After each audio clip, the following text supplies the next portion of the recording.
What if the most important breakthrough in automotive history didn't happen inside a corporate research lab? What if it happened in a cramped, sweltering garage built by a man with grease under his fingernails, no engineering degree, and absolutely no interest in being told what was impossible?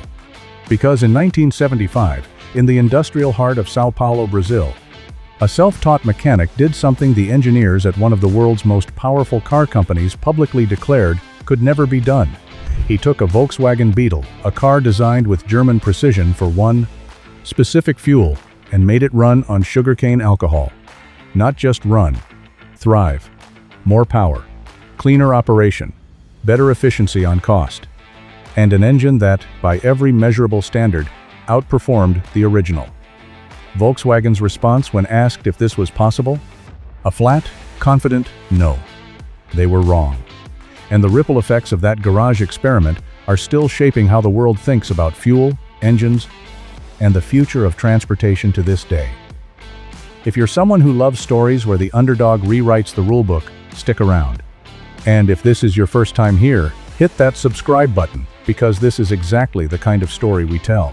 To understand why what Paulo Gomes did mattered so much, you have to understand the world he was living in. It's 1973. The OPEC oil embargo hits, and petroleum prices explode practically overnight. For wealthy, oil-producing nations, this was a crisis. For Brazil, a country with virtually no domestic oil reserves, it was a catastrophe.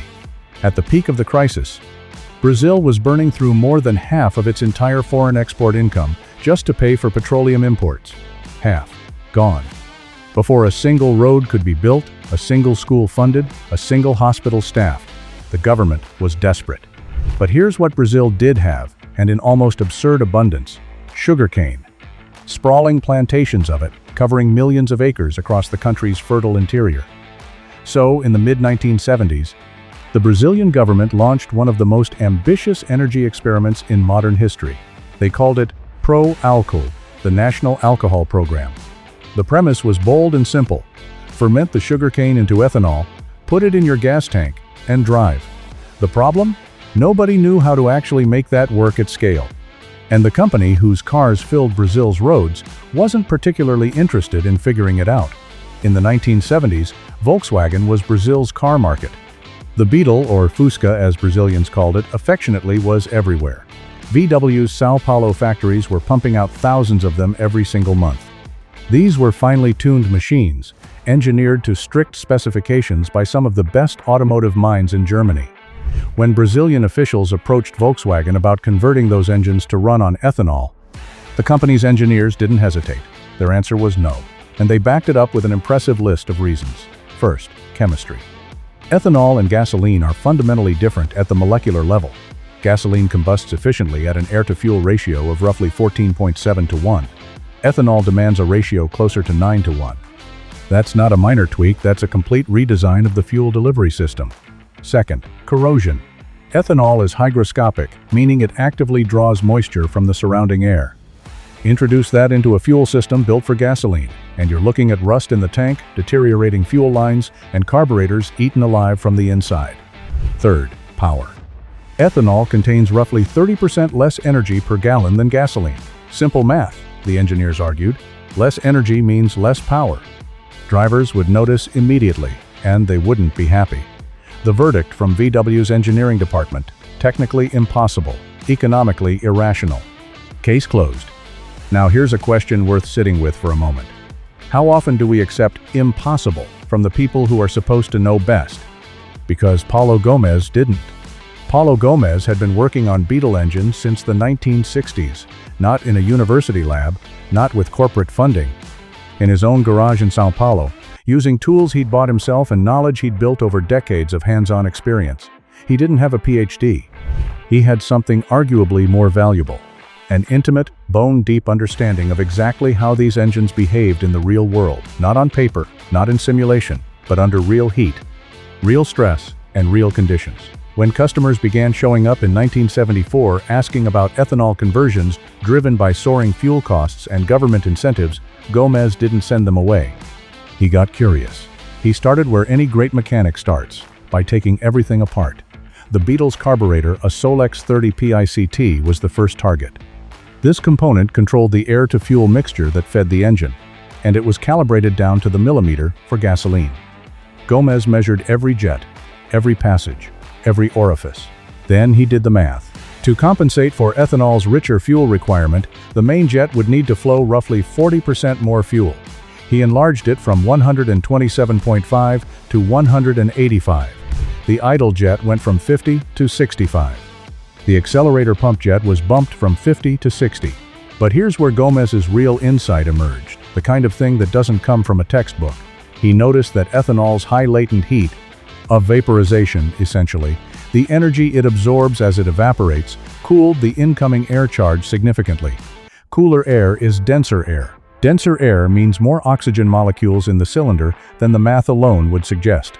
That meant the jetting didn't need to be quite as aggressive as pure theory indicated. He was finding nuances the engineers had never bothered to look for. Next came a modification that would have made VW's engineers genuinely nervous. Gomes raised the compression ratio. The stock Beetle engine ran at about 5-to-1 compression modest, partly because Brazil's gasoline was notoriously low quality, often below 80 octane. High compression and low octane fuel is a recipe for detonation, the destructive knocking that destroys pistons and bearings. But ethanol has an octane rating of approximately 113. It resists detonation far better than almost any pumped gasoline on Earth. Gomes had the cylinder heads machined, removing 2 millimeters of material from the combustion chamber, bringing the compression ratio up to around 12-to-1. That's territory you'd normally associate with dedicated racing engines. Then he addressed ignition timing. Because ethanol's flame burned slightly slower than gasoline's, the spark plug needed to fire earlier to give combustion enough time to develop fully. Gomes advanced the idle timing from 7.5 degrees to 12 degrees before top dead center, with total advance reaching 32 degrees at higher RPM. Finally, the corrosion problem. VW's engineers weren't wrong that ethanol attacks certain materials, but Gomes discovered that the fixes were surprisingly straightforward.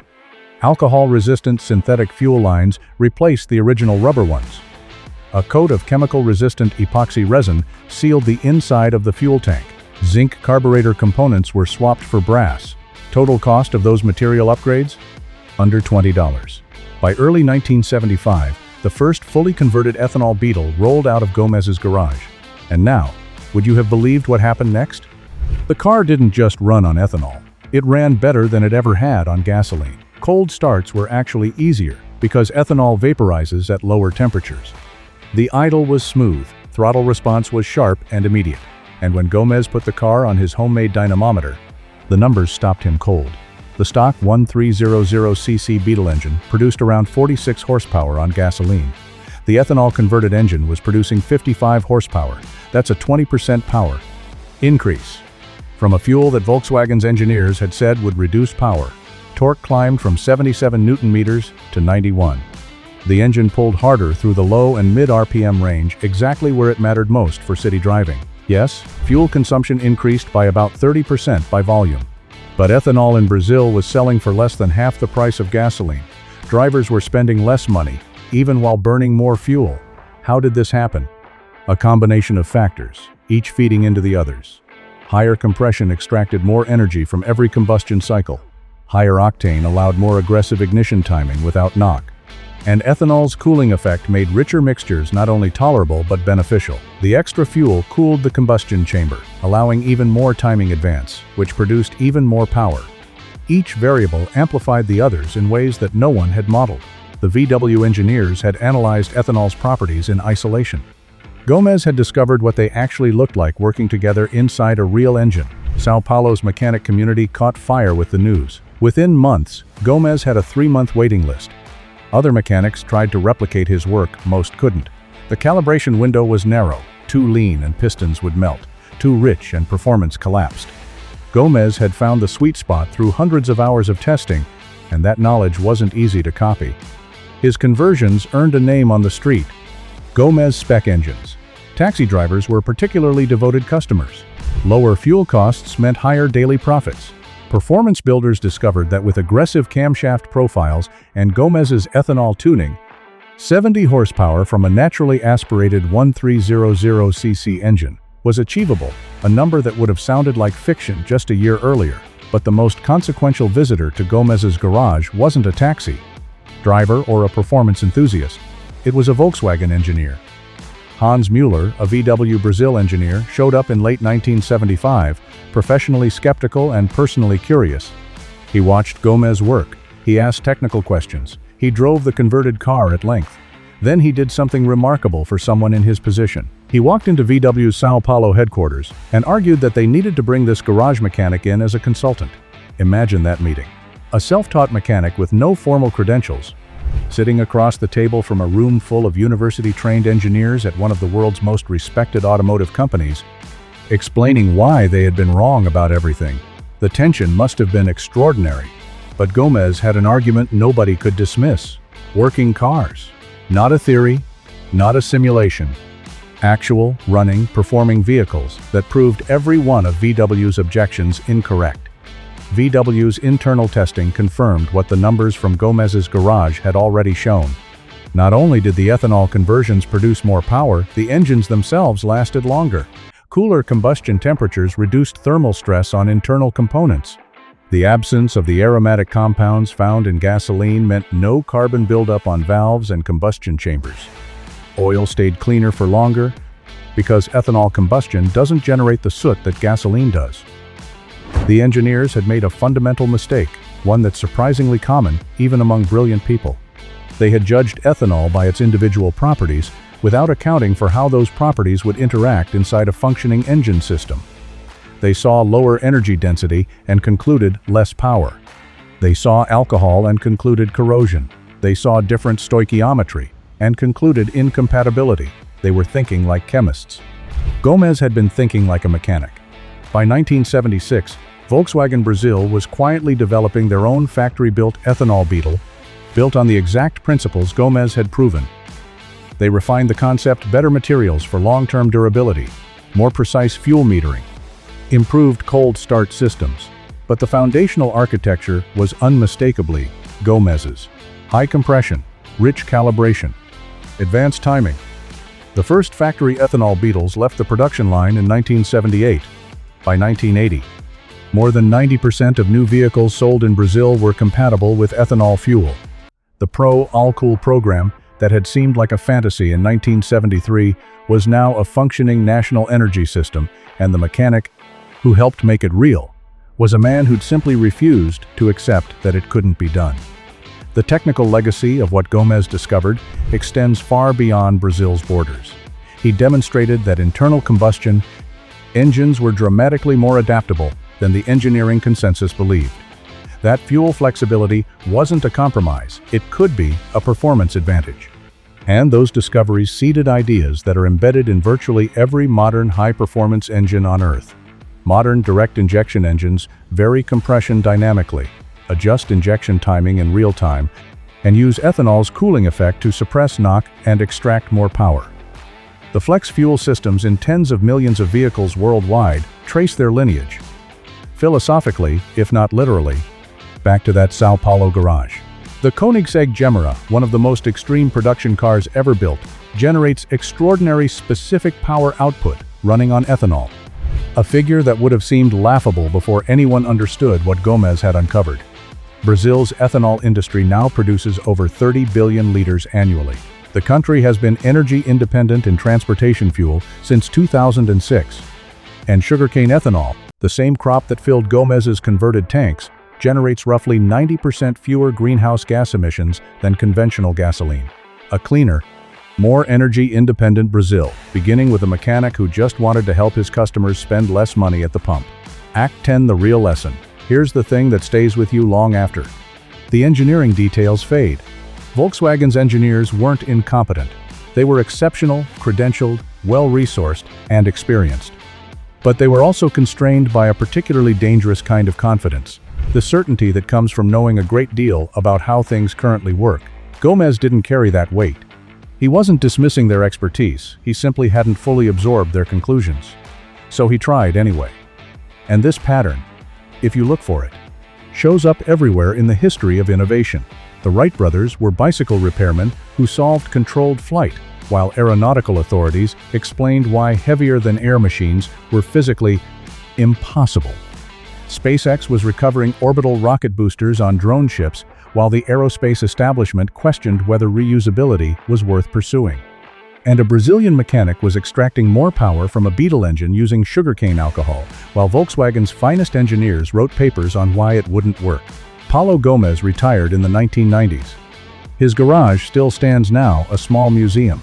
But his real monument is every flex fuel vehicle on the road, every ethanol performance tune, every race engine running on alcohol, every policy built around the understanding that fuel diversity is achievable. He proved that expertise without experimentation isn't wisdom. It's just expensive assumption. So, where are you watching this from? Drop it in the comments. I genuinely want to know how far this story is reaching. And think about this. What problem in your own life or your own field are you not pursuing because someone credible told you it wasn't possible? Because the line between technically impossible and nobody's tried it right yet is thinner than most experts will ever admit. Paulo Gomes didn't set out to reshape the global energy conversation. He just wanted to solve a problem for the people who brought their cars to his garage. But by staying curious, staying practical, and refusing to let theory override experimentation, he ended up doing something far bigger. If this kind of story resonates with you, the kind where the underdog figures out what the institution missed, make sure you're subscribed. There are more stories exactly like this one waiting for you. Until next time, keep asking questions, especially the ones you're told don't have good answers.